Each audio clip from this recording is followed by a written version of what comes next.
sama gars yi balaa dara faw ñu déggoo ci dara xaalis bu yomb ci internet amul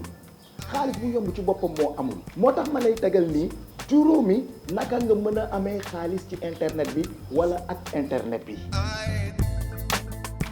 bi may tàmbalee mooy jënd ak jaay bi maanaam coxé rangu marchandise boobu soxlawul jàng soxlawul xam-xam soxlawul diplôme soxlawul dara loolu da ngay dem rangu marchandise u jàmbur photo ko dugal ci réseau yi partagé ne gars yi njëg bi temps la jënd leen waaye am na boo xam ne moo gën a cool mooy bi ñuy woowee affiliate marketing beneen manière u coxé la mais online da ngay dem jëli benn boutique boo xam ne mi ngi nekk en ligne nga inscrire foofu jël fa lien wu marchandise bi partager ci sa réseau et bu kenn jëndee léegi nga am sa wàll bi ci gën a siiw mooy Clickbank moom moo ëpp li muy fay moo gën a cool par contre foofu la beneen problème bi nekk parce que yenn yi comme ñoom Clickbank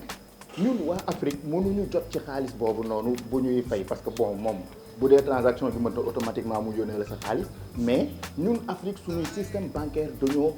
cere maanaam dañoo retard lu bëri par rapport ak desitu àdduna bi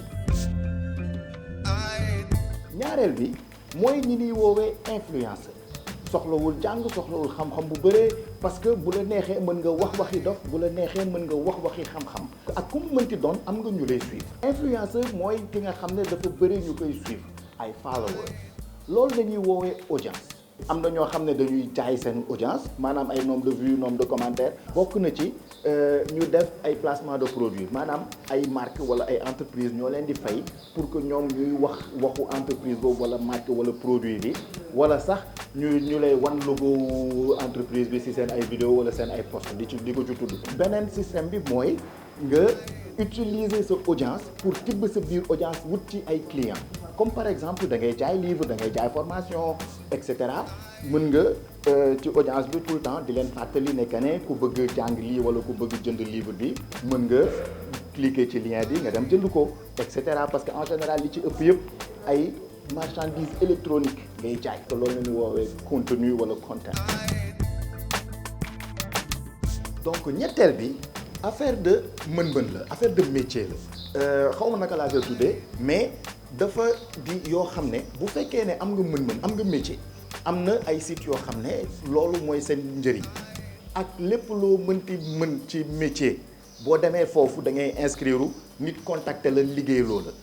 alors am na bu siiw boo xam ne mi ngi tudd Fiverr wala Fiverr boobu noonu particulièrement travail à distance liggéey boo xam ne mën nga ko def ci internet bi ñu fayee la ci internet bi te doo gisanteeg client bi xeetu yooyu noonu surtout lay def mooy ay defar ay logo defar ay affiche defar ay montage vidéo wala ay intelligence artificielle et cetera mooy xeetu métier yooyu noonu nga xam ne mën nga toog sa kër liggéey ko yónnee ko par internet bi kooku validé fay la par internet bi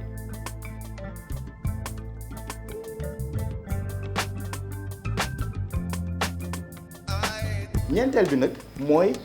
développeurs yi ñi may woowee deskat yi ñooñu vraiment ñoo ëpp solo ci internet bi entre guillemets parce que ñooñu ñooy defar bagage yi am na defarkatu site internet yi wala application internet application web am nañ defarkatu application mobile yi am na gestionnaire de base de données yi am na ñuy defar plateforme de gestion yi et cetera yooyu noonu yëpp ay mbir la yoo xam ne da ngay am xam-xam bi am mën-mën bi nga koy def ñu lay fay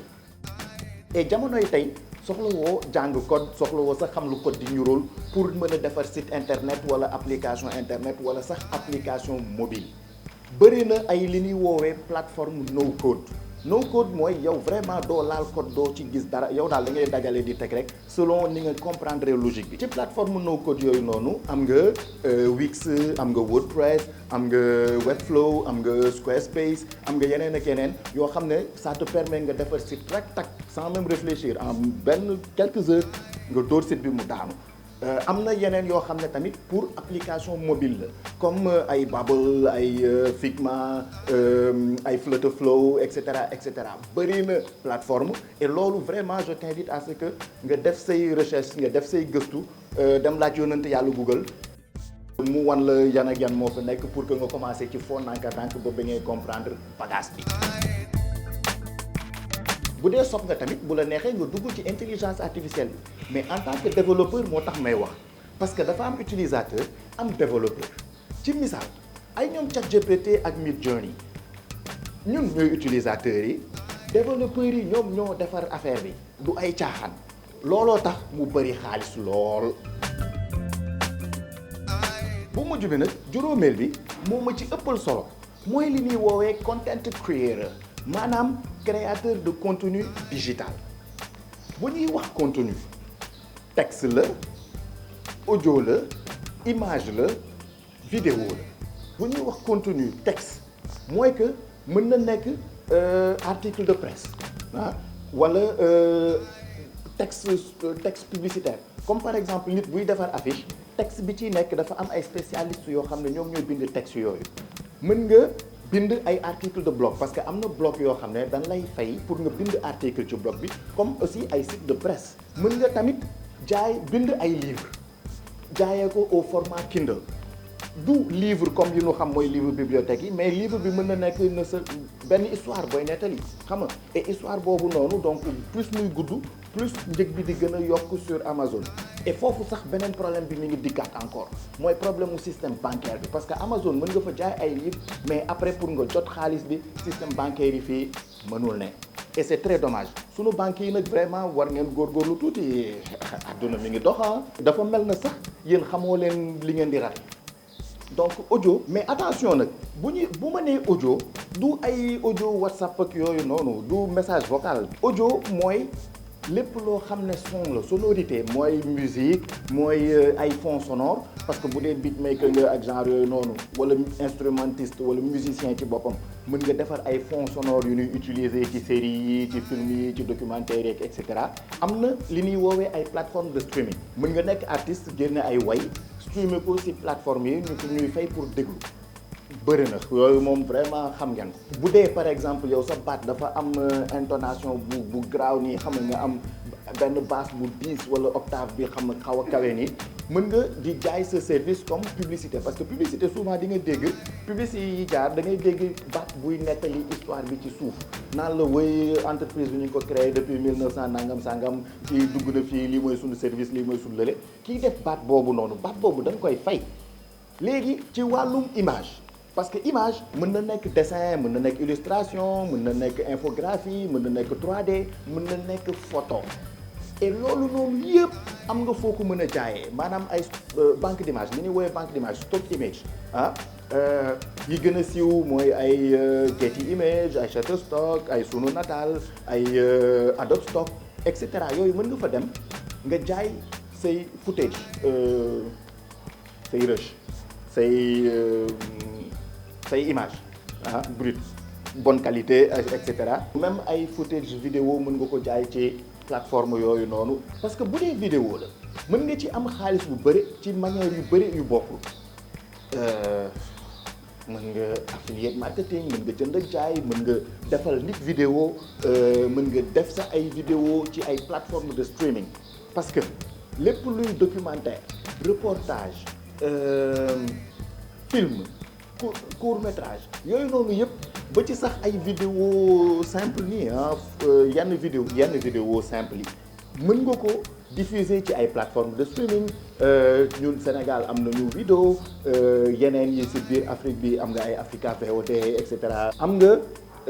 ci biir c'est ay vidéo mën nga def placement de produit de la même manière que influenceur bi vidéaste bi mën na bu dee am na audience bu yaatu ci biir ay vidéo ba muy waxu yenn produits yi comme par exemple ñi nga xam ne dañuy def ay revue de matériel pour wane na joxe seen avis téléphone bu bees frigo bu bees whatever bu bees ñu joxe seen avis et cetera loolu tamit beneen xeetu noo mën a amee xaalis la ci internet bi surtout en tant que content creator. léegi nag en tant que créateur de contenu digital bi fi gën a yomb surtout booy def vidéo bi gën a yomb rentabiliser bi gën a yomb jot xaalis bi directement sa poche mooy YouTube. vraiment moo ci gën a yomb ak YouTube vidéo bu mu mënti doon bu fekkee ne monétiser nga sa chaîne YouTube dalay fay xaalis te vidéo tamit pour nga liggéey ci xaalis surtout ay YouTube ak yeneen yi tamit gaawul yombul il faut que mu dem dans le temps. par contre nag pour content creator faw nga dégg tokk anglais tokk quoi c'est-à-dire anglais technique bi ay quelques fortaatu ay quelques mots yi de toute façon sax topp leen vidéo yi après dinaa expliquer un peu nooy làkkee làkk bu la neex sur internet kooku dinañ si dellu si bon Google Translate en principe ñëpp xam noonu parce que sunu concept mooy que dañu bëgg nekk ay professionnels en création de vidéo so kot leen yeneen vidéo yi et ci diggante boobu noonu nag salaam jàmm paix peace.